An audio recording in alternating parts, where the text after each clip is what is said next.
gotong royong bukan hanya sekedar kerja bakti ya, melainkan solidaritas masyarakat Jawa Timur yang membuktikan lewat kampung tangguh. Jadi lumbung pangan dan solidaritas bencana Semeru, saatnya kita menjaga budaya lewat kolaborasi warga, pemerintah, tokoh agama dan teknologi. Ini harus kita tingkatkan kebersamaannya.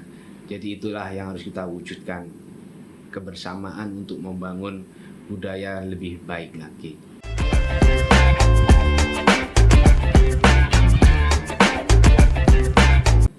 Halo Empower, masih barengan sama LTK di podcast Suara Rakyat. Nah, kalau kita ngomong masalah gotong royong nih Empower, di tengah hidup modern yang serba cepat, individualistik dan digital, gotong royong ini sering terdengar seperti nilai lama yang mulai menghilang, mulai melemah. Padahal budaya ini pernah menjadi fondasi kuat yang membuat masyarakat Indonesia itu kokoh menghadapi krisis apapun. Hari ini kita bakal membahas bagaimana gotong royong bisa direvitalisasi dan dibuat relevan kembali untuk generasi modern. Nah, kali ini Atiki nggak sendirian, kita barengan sama Abah Eko Wahyudi, Komisi A DPRD Jatim ya. Iya. Nah, yang punya fokusnya panjang di isu sosial kemasyarakatan, pemberdayaan komunitas dan penguatan kohesi sosial. Gimana kabar Abah Eko? Alhamdulillah baik Mas. Gitu. Tadi perjalanan langsung ya? Ya. Dari Jember ya? Saya tadi dari Malang. Dari Malang. Iya. Perjalanan jauh nih. Nah, Abah Eko, nih kalau kita bahas tentang gotong royong dulu dan kini, bagaimana Abah menilai kondisi budaya gotong royong di masyarakat sekarang dibandingkan 1 atau 2 dekade yang lalu, Abah? Jadi kalau kita bicara zaman dahulu ya. Zaman dahulu ya. Jadi kadang itu kita ini kan sering kerja bareng, Betul. berkumpul secara fisik. Betul. Ya. Tapi sekarang kan zaman sudah beda. Iya. Jadi kita lebih banyak digital. Solidaritas dilakukan lewat penggalangan dana itu secara online, semuanya lewat online. Jadi hampir budaya-budaya lama itu kan memang beda aja. Beda, tapi gotong royong tetap ada. Jadi kalau kita bicara sekarang juga ya, kan sekarang lagi ada bencana di mana-mana ya. Iya betul. Di beberapa daerah ya. Jadi gotong royong itu tetap diwujudkan lah. Jadi walaupun di Jawa Timur kejadiannya di Aceh, artinya bentuk dari gotong royong itu tetap ada. Jadi itu tadi dengan dunianya beda. Kalau dulu kan lewat fisik, sekarang kan lewat media online atau media sosial ataupun secara online lah, kan seperti itu. Berarti tetap digolongkan sebagai gotong royong ya? Iya, artinya kan saling membantu kan. Nah, jadi kita saling membantu apapun kelompoknya apapun dan dimanapun kita tetap mengedepankan saling bergotong royong untuk membantu satu sama lain kan seperti itu. Iya. Di era modern. Cuma beda aja kan. Kan gitu. Kalau zaman dulu zaman dahulu ya, itu kan kita ini sering berargumen fisik, artinya berhadapan secara fisik kan itu. Bedanya sekarang itu tadi dengan majunya zaman tadi kan beda, kan seperti itu. Kalau dulu kan kerja bakti, bahkan saya sekarang nggak pernah kerja bakti juga, jadi malu. Ya memang mungkin karena kesibukannya aja kan. Bisa, gitu. Iya betul. Terima kasih membantu, Pak. Kalau kita ngomong indikator nih, Abah, apa indikator paling jelas bahwa nilai gotong royong ini mulai melemah di masyarakat modern? Ya, itu tingkat trust saja ya di antar warga antar warga ya, menurun memang ya. Jadi konflik sosial di desa atau komunikasi itu meningkat ya. Jadi kepedulian antar tetangga itu berkurang. Karena itu tadi orang itu kan jarang bertamu. Iya betul. Beda saya, karena saya pernah cerita tadi kan pernah ngobrol tadi sebelum baru nyampe tadi. Saya itu lebih senang itu saya berkomunikasi itu bertamu kan itu. Itu saya lebih suka nyambangi, artinya bertamu minta kopi sama teman-teman kan seperti itu. Jadi itu yang kita lakukan kalau Nah, kalau menurut Abah nih, faktor yang paling kalau kita ngomong tadi kan masalah ke digital kan akhirnya gotong royongnya. Menurut Abah, faktor apa yang paling mendorong bergesernya budaya kolektif ke arah individualisme? Ya kalau itu banyak teknologi yang membuat orang lebih sibuk ya sekarang ya. Iya. Dengan adanya gadget itu kan sibuk ya. Iya, Jadi iya. banyak sibuk dari fokus pada pekerjaan dan target pribadi. Iya. Jadi itu lebih fokus seperti itu. Jadi kadang ya untuk beradaptasi itu kan memang kurang sekarang, Iya. minim kan seperti itu. Jadi juga bila globalisasi itu juga kurang kan Iya, seperti iya. itu. Jadi seperti itu. Oke, apakah perubahan pola hidup digital ini juga menjadi pengaruhnya, Mbak? Pengaruh banget ya, sangat positif ya. Jadi koordinasi cepat melalui grup WA kan juga kalau dulu kan kadang lewat woro-woro. Iya, betul. Kalau sekarang kan di lingkungan itu kan ada grup-grup media Grup sosial, WhatsApp, baik gitu. WA kan seperti itu. Jadi memang pengaruh juga dengan kondisi perubahan zaman seperti ini sangat berpengaruh lah. Jadi negatifnya interaksi fisik itu berkurang kan. Kalau kita bicara negatif ya. Iya, iya, iya. Karena dengan kemajuan teknologi tadi, jadi ada positif ada negatifnya kan seperti itu. Negatifnya tadi interaksi fisik itu kan berkurang. Iya. Dia simpati itu menurun, konflik digital mudah meledak kan dengan adanya mudah menerima isu-isu Iya, yang kebenarannya tidak bisa dijamin kan seperti Iya. itu banyak kan seperti itu. Tiba-tiba meledak viral padahal Iya. nggak bener. Nah, gitu. padahal kan nggak benar kan seperti itu. Iya, betul. Lalu bagaimana Abah melihat peran lingkungan perkotaan yang semakin heterogen ini? Kan kita bermacam-macam suku, agama, ras juga gitu, Mbak. Terhadap menurunnya gotong royong. Kita harus membuat orang itu lebih berhati-hati aja, tidak saling kenal ya. Iya, iya. Jadi karena memang kalau di kota itu kan seperti itu, kehidupannya kan seperti itu. Jadi yang penting kita harus berhati-hati dalam menghadapi situasi apapun. Tapi bukan berarti tidak bisa tidak bisa beberapa RW atau kota yang berhasil membuat sistem gotong royong berbasis ekonomi tertata ya. Iya, Itu iya, harus iya. kita kedepankan juga kan Oke. seperti itu. Lalu apakah Abah ada contoh, Bah, situasi nyata kalau di lapangan ini yang menurut Abah itu menggambarkan krisis solidaritas sosial? Ya itu tadi, kadang ya kalau di kota itu ya ada warga yang lagi sakit, tetapi tetangga itu kan tidak tahu kadang kan. Iya, betul. Tapi beda kalau di kampung kan gitu ya. Iya, betul. Terus ada pertengkaran antar warga menjadi viral sebelum diselesaikan secara musyawarah. Iya. Kalau di kota ya. Iya, iya, iya. Kalau di desa kan beda kan seperti itu. Tetapi ya saya berharap dimanapun posisi kebersamaan, kerukunan itu harus tetap kita jaga. Iya, iya. Karena bencana bantuan itu menumpuk satu titik mungkin tidak merata kan seperti itu juga. Desa kan itu banyak berproblem lah kan seperti itu. Betul. Lalu untuk ini, Bah, untuk generasi muda nih, Bah. Kalau menurut Bah, apakah generasi muda ini benar-benar kurang peduli atau hanya membutuhkan bentuk gotong royong yang lebih relevan? Jadi bukan berarti mereka kurang peduli Jadi kadang caranya aja berubah. Caranya, ya. Jadi mereka itu kalau zaman dahulu kala dengan cara-cara sekarang kan beda. Iya, betul. Nah, jadi hanya caranya aja yang berbeda. Saya rasa kalau dulu itu kan kita sering beradu fisik tadi lah. Betul, Kalau betul. sekarang kan dengan banyaknya teknologi tadi, kadang mereka modal-modal gotong royongnya beda lah. Iya. Jadi caranya aja kan seperti itu. Itu kayak ini. Jadi kayak kan sekarang kan donasi-donasi lewat online, Iya, betul. kegiatan komunitas itu banyak di media sosial itu kan banyak antar kelompok Betul. di mana-mana kan terjadi. Iya, iya. Jadi walaupun kita tidak pernah berhadapan secara fisik, tetapi kita komunikasi kan gitu lah. Iya. Itu hanya eranya aja yang berbeda kan gitu itu. Tetap ini ya, kayak misalnya donasi tadi ada kayak misalnya ada kejadian di Aceh, donasinya bareng kayak gitu. Iya, jadi hanya caranya aja yang berbeda. Caranya berbeda. Lalu untuk ini, Pak, bagaimana masyarakat desa dan kota menunjukkan pola gotong royong yang berbeda saat ini?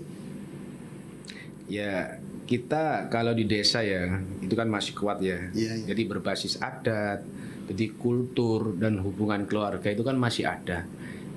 beda kalau di kota.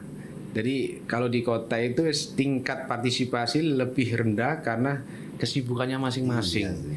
Jadi itu aja. Sebetulnya kalau di desa itu kan lebih mungkin karena petani ataupun Iya. pekerjaannya itu lebih ngena kan. Beda dengan di kota tadi karena kesibukannya aja lah. Oh. Jadi seperti itu. Jadi mungkin karena kesibukan yang memang harus dilakukan kan seperti itu. Iya.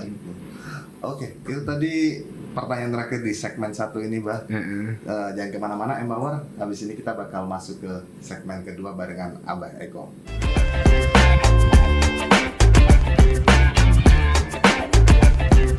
Balik lagi di podcast Suara Rakyat Empower, masih bareng sama LTK dan juga Abah Eko. Nah, di segmen 2 ini kita bakal membahas membentuk pola gotong royong yang relevan di era modern. Menurut Abah nih, Bah, apa definisi gotong royong yang paling relevan untuk masyarakat modern saat ini? Kalau kita bicara gotong royong modern adalah kerjasama antar warga untuk menyelesaikan masalah ya bersama. Tidak hanya fisik seperti kerja bakti, tetapi juga kolaborasi digital, ya. Solidaritas sosial dan gerakan komunitas. Jadi memang itu sebuah aktivitas yang memang harus kita lakukan. Bagaimana itu kita wujudkan dengan berbagai macam cara itu tadi kan seperti itu. Jadi harus kita mewujudkan apapun caranya dengan dunia sekarang dengan dunia dahulu kan beda. Itu harus kita lakukan seperti itu. Kalau kita ngomong teknologi lagi nih, Pak. Iya. Nah, teknologi ini kan bisa menjadi alat untuk menghidupkan kembali gotong royong. Iya. Nah, menurut Abah ini termasuk melemahkan atau bukan? Kalau teknologi itu ya jika dipakai untuk koordinasi cepat bisa melemahkan jika membuat orang individualisme ya. Contoh ya. Jadi yang nyata ya itu menguatkan warga yang memakai Google ya, misalkan daftar ronda koordinasi banjir via Telegram itu kan juga perlu kan. Iya betul. Jadi itu memang harus kita wujudkan kan. Jadi seperti itu. Jadi apapun itu yang kita lakukan seperti itu kan. Itu sama kayak tadi yang durasi lewat betul. digital gitu ya. Lalu Bah, apa contoh inisiatif digital atau komunitas online yang sebenarnya mencerminkan nilai gotong royong yang baru ini?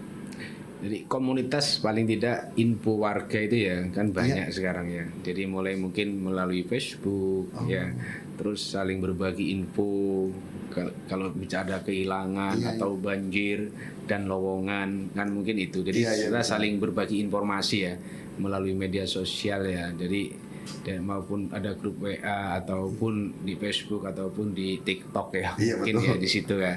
Dan disitulah kita gunakan media sosial untuk saling membantu dan memberikan informasi kan seperti itu. Jadi kita akan tetap itu terwujud. Keharmonisan gotong royong itu memang beda aja dengan dahulu dengan sekarang aja. Beda caranya. Beda cara. Itu tadi karena kemajuan teknologi kan seperti itu. Lalu contoh nih, Bah. Contoh inisiatif digital atau komunitas online yang sebenarnya mencerminkan nilai gotong royong baru, Bah. Lalu itu kan yang tadi Abah jawab nih. Lalu bagaimana peran RT RW dan desa dalam menata ulang program sosial yang menghubungkan warga, Pak? Ya paling tidak apa ya RT RW dalam hal ini paling tidak selalu memberikan informasi. Jadi kapan gotong royong, kapan kerja bakti, kan gitu. Kapan ayo kerja bakti nangdi. Jadi paling tidak kegiatan yang sifatnya untuk kebersamaan itu dijadwal dan itu memang kita melibatkan RT RW itu memang bagus kan. Jadi yuk Jumat depan kita kerja bakti kan seperti itu. Jadi kita keterlibatan RT RW ini juga sangat dibutuhkan kan memang seperti itu. Jadi memang itu saling berbagi informasi melalui tingkatan RT RW. Jadi apapun yang dilakukan yang penting kebersamaan melalui kita Jumat bersih seperti itu. Jadi mungkin seperti itu aja. Nah, kalau kita ngomong Gen Z nih, Bang. Kalau Gen Z ini kan sudah mulai masuk ke gotong royong yang versi baru nih, yang versi sekarang nih. Kalau menurut Abang nih, apa strategi nih biar generasi Gen Z ini merasa gotong royong itu keren dan nggak ketinggalan zaman? Ya kalau zaman sekarang ya kan sekarang banyak ya dengan menggunakan media sosial TikTok ya. Jadi mereka membuat konten TikTok dengan membuat kampung istilahnya membuat kegiatan ya yang di situ sifatnya untuk kebersamaan melalui media-media sosial tadi ya. Jadi itu banyak yang dilakukan seperti itu di kolaborasi antar pemuda bareng pemuda tadi itu juga banyak dilakukan kan seperti itu. Jadi mereka dengan berbagai macam caranya karena memang dunia sudah dunia digital ya kalau kita bicara Gen Z ya. Jadi membangun kebersamaan melalui media sosial kan seperti itu. Jadi dengan dunianya mereka bersama-sama untuk membangun semangat gotong royong tadi yang seperti itu. Lalu bagaimana cara menghidupkan ruang publik, Mbak, biar jadi tempat interaksi, bukan sekedar ruang fisik nih. Kalau kita ngomong tadi kayak misalnya digital nih, itu kan jadi tempat interaksi yang bagus banget nih. Bukan sekedar untuk ruang fisik aja. Ya paling tidak ya kita berharap ya. Jadi pemerintah, kalau kita bicara pemerintahan di bawah ya. Jadi desa itu harus bisa memberikan ruang ya. Jadi ruang di mana dengan wifi gratis ataupun biar mereka itu nongkrongnya di tempat hal-hal yang memang di situ yang sudah disediakan oleh pemerintah setempat ya, pemerintah desa setempat ataupun baik di kabupaten maupun di daerah-daerah mana ya. Yang penting itu disediakan tempat-tempat yang di situ untuk nongkrong yang untuk arah yang positif kan seperti itu. Budaya dulu ya, budaya nongkrong. Karena kan memang sudah zamannya zaman Gen Z tadi. Jadi zamannya zaman digital. Jadi di situ ada wifi gratis dan seperti itu. Jadi bahkan kalau perlu ya bukan hanya wifi gratis, kalau perlu makan gratis. Kan gitu. Kalau perlu makan gratis kan seperti itu. Kalau sekarang aja sudah ada makan gratis kan aja. Jadi makan bergizi gratis kan gitu. Kan seperti itu. Cuma kan ada sudah ada ada poin-poin yang berhak menerima makan bergizi gratis kan bukan anak nongkrong tapi anak yang sekolah kan orang-orang yang lagi menyusui melahirkan kan seperti itu. Bedanya itu aja. Nah, kalau bisa sih jadi nongkrong bukan hanya wifi gratis tapi juga makan gratis kalau bisa. Kalau ada saya ikut juga lah. Kan kalau bisa seperti itu.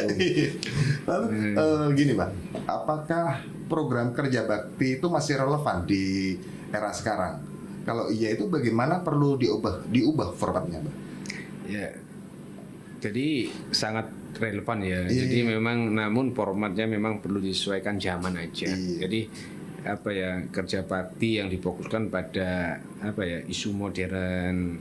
Jadi kan sekarang kan zamannya ada bank sampah, kan jadi penanaman pohon kan seperti itu, pembersihan saluran air. Jadi waktu lebih fleksibel dan sistem ya.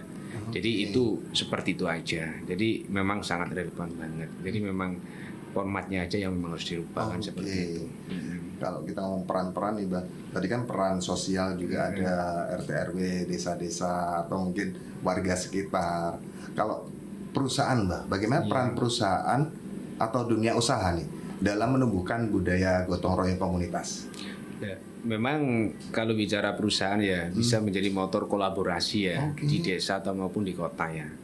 Jadi kalau perusahaan itu bisa membangun apa yang menjadi kebutuhan masyarakat di situ, perusahaan kan bisa mengeluarkan CSR-nya. Apa yang menjadi kebutuhan masyarakat yang saat ini yang harus kita lakukan dan kita tanamkan di situ apa kan gitu. Jadi ada dana CSR.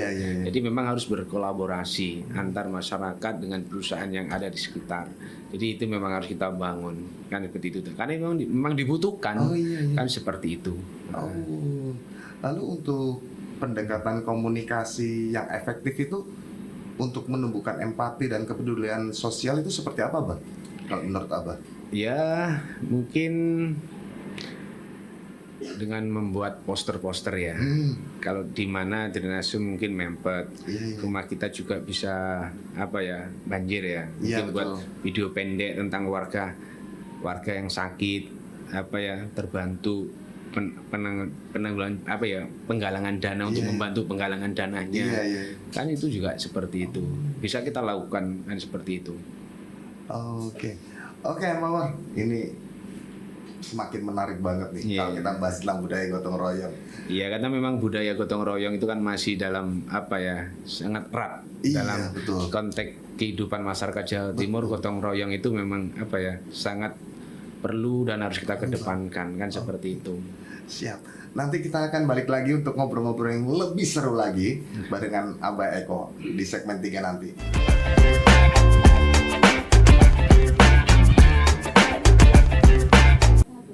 Kembali lagi di podcast Suara Rakyat, masih barengan sama LTK dan juga Abah Eko. Nah, Abah Eko, segmen 3 ini kita bakal bahas tentang kebijakan, program, dan gerakan kolektif, Bah. Kalau menurut Abah Eko nih, apa kebijakan pemerintah daerah yang menurut Abah paling bisa mendorong budaya gotong royong kembali hidup? Ya, sekarang kan program banyak ya, program yang sudah diwujudkan pemerintah ya.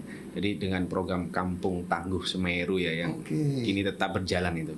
Jadi itu berjalan dengan tujuannya bagaimana masyarakat membuat dapur-dapur umum, lumbung pangan dan swadaya di situ kan diwujudkan di situ melalui program seperti kan.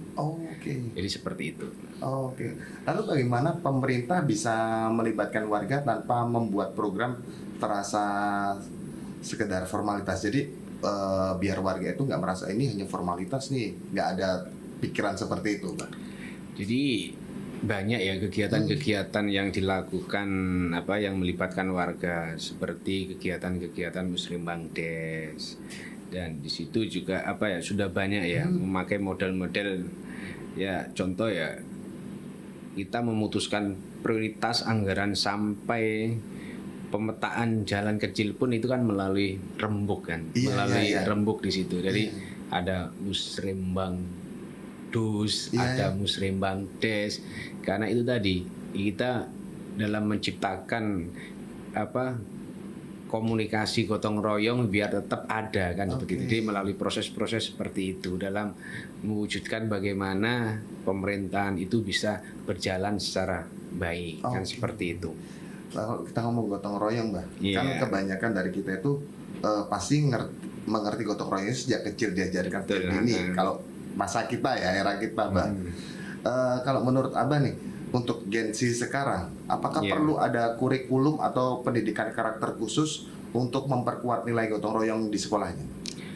Tentunya itu memang harus dilakukan ya. Jadi memang ada beberapa sekolah di Wiyata ya, di Banyuwangi juga kan ada. Nah, jadi itu anak itu wajib ya kerja kelompok dan membangun apa ya, membangun greenhouse atau bank sampah atau kebun sekolah. Itu memang diarahkan untuk membangun kebersamaan tadi dan gotong royong tadi. Itu yang akan yang dilakukan ya.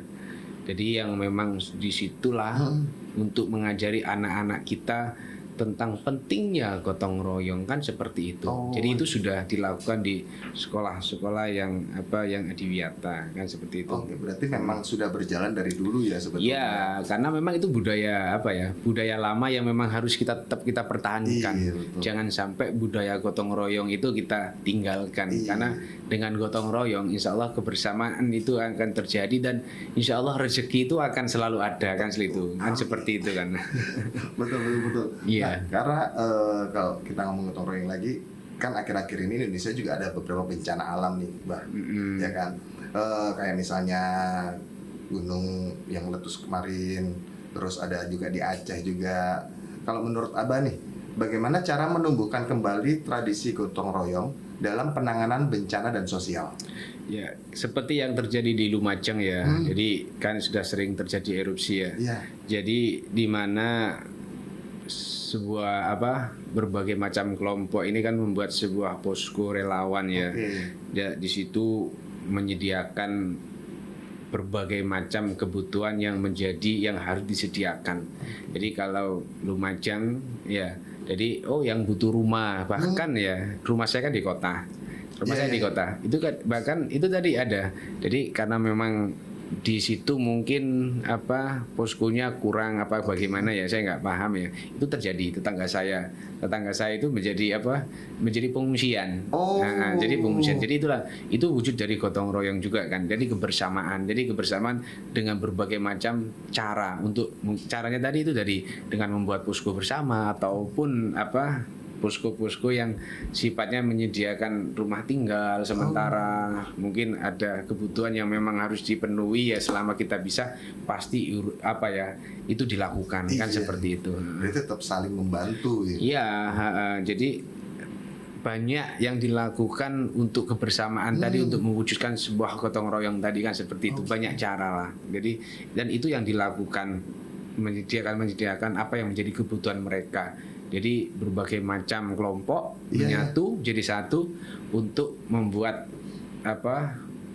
posko di situ dan menyediakan apa yang menjadi kebutuhan mereka. Oke, itu kan salah satu contoh dalam menghidupkan solidaritas sosial juga, Pak ya. Iya. Nah, apa peran tokoh agama nih, Pak, di peran tokoh agama, komunitas lokal dan organisasi pemuda dalam menghidupkan solidaritas sosial selain yang Abah contohin tadi?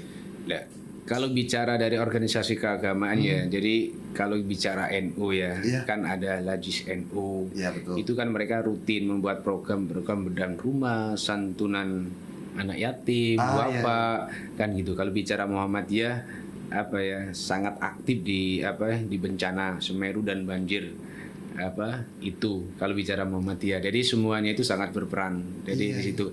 Jadi dari segala kegiatan sosial yang ada. Jadi itu tadi selalu mengedepankan kebersamaan dan manfaat untuk masyarakat kan gitu. Jadi seperti itu. Lalu bagaimana memastikan kalau gotong royong ini tidak hanya menjadi jargon, apalagi di kota besar, Bah, tetapi betul-betul dirasakan dampaknya? Ya, kalau kita bicara manfaat ya, jadi banyak ya, seperti di Jember dan Lumajang. Ya, jadi mereka harus membeli produk-produk UMKM lokal ya. Jadi ekonomi desa itu meningkat. Karena itu memang salah satu program dari pemerintah sendiri kan, bagaimana bisa menggerakkan ekonomi di desa. Jadi itu tadi. Jadi menggerakkan usaha-usaha yang ada di desa. Jadi kalau di Lumajang Jember loh ya. Itu kan seperti itu. Oke. Lalu apakah perlu ada redefinisi program bantuan sosial agar menumbuhkan partisipasi? Jadi bukan hanya ketergantungan nih, Pak. Saya rasa program bantuan untuk alat produksi di Jatim tidak hanya memberi uang, tetapi juga alat-alat yang memang di mana di situ dibutuhkan ya. Jadi bukan hanya bansos itu bukan hanya berbasis padat karya, tapi bagaimana bantuan itu dengan bekerja memperbaiki infrastruktur yang ada kan seperti itu. Kalau tadi kita ngomong masalah gerakan-gerakan sosial, kan banyak yang merasakan dampaknya juga nih, Pak, berarti kan. Lalu bagaimana gerakan sosial yang inklusif ini agar semua kelompok merasa bahwa terwakili, Pak? Ya, kan sekarang kan banyak. Kalau kita bicara Jember ya, kalau kita bicara di Jember ya, jadi festival menghubungkan lintas agama, budaya, komunitas kan banyak ya. Dan itu di Jember ya. Jadi itu festival itu kan lagi dikembangkan. Kan seperti itu. Jadi forum kerukunan beragama juga mengadakan gotong royong lintas agama dalam bersih-bersih rumah, ibadah. Itu juga terjadi kan di Jawa Timur sendiri ya. Dan di Jember itu lebih maksimal lagi kan seperti itu. Iya, saya pernah ke Jember tapi memang lihatnya itu keren banget sih. Gitu. Jadi memang budaya itu memang dikembangkan kan seperti itu. Iya. Lalu apa langkah konkret paling realistis yang bisa dilakukan masyarakat dalam 1-2 tahun ke depan, Pak? Ya. Kalau kita bicara langkah konkret ya, di Jatim ini kan kita membentukan kampung UMKM. Nah, seperti yang terjadi di Blitar ataupun Tulungagung. Jadi penguatan BUMDes bersama yang terjadi di Lumajang, Jember itu sudah mulai. Jadi bagaimana gerakan gotong royong digital melalui grup WA. Jadi keamanan, iuran bantuan semuanya itu kita lakukan kan seperti itu. yang bagaimana ke depan itu bisa terwujud. Untuk mewujudkan itu kan butuh kebersamaan, kan Iya, seperti itu. benar. Nah, ini Bah, terakhir nih. Iya. Kalau Kok Abah terakhir? Kenapa terakhir? Iya, terakhir kenapa ya? Nah, mungkin nanti ada lagi nih. Itu ya. Nah, kalau menurut Abah nih, kalau Abah diminta menyampaikan satu seruan untuk menghidupkan kembali gotong royong di era modern, apa yang pengen Abah tekankan? Ya, gotong royong bukan hanya sekedar kerja bakti ya, melainkan solidaritas masyarakat Jawa Timur yang membuktikan lewat kampung tangguh. Jadi lumbung pangan dan solidaritas bencana Semeru, saatnya kita menjaga budaya lewat kolaborasi warga, pemerintah, tokoh agama dan teknologi. Ini harus kita tingkatkan kebersamaannya. Jadi itulah yang harus kita wujudkan, kebersamaan untuk membangun budaya lebih baik lagi. Nah, itu dia Empower. Kalau kita ngomong gotong royong memang penting banget meskipun era modern, Iya. dari sejak era dulu, Bang. Betul. Nah, itu tadi terima kasih banget Mbah Abah Eko kalau Iya. udah mampir, meskipun udah jauh-jauh dari Malang langsung ke sini, Iya. sudah menyempatkan diri. Iya. Mungkin nanti kita bisa ketemu lagi di lain Ya, waktu. makasih. Oke, terima kasih banyak Abah. Yuk. LTK pamit, Empower, Abah Eko juga pamit. Bye bye.